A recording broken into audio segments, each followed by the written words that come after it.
Welcome to the Salmon Runs YouTube. Enjoy the video. In this video, I will explain how to replace a Honda Odyssey key battery. First, gather your tools, a small flathead screwdriver and a new CR2032 battery. Locate the small slot on the side of your key fob. Gently insert the screwdriver and twist to separate the two halves.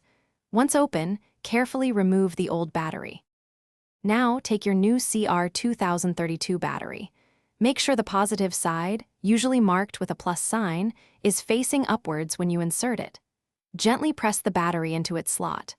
Once the new battery is in place, align the two halves of your key fob. Press them together firmly until you hear a click, ensuring it's securely closed. After reassembling, it's crucial to test your key fob right away. Try locking and unlocking your vehicle, and check the power sliding door buttons if your Odyssey has them. Ensure all functions respond as expected. If you encounter any issues, double-check the battery's orientation and ensure the fob is fully closed. Sometimes a simple adjustment is all it takes. Perform a final test from a short distance to confirm reliable operation.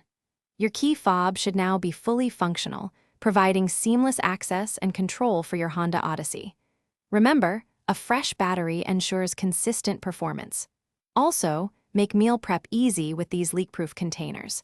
Check the description for a link to these and other great deals to simplify your life. Thanks for watching. Consider subscribing if we helped you.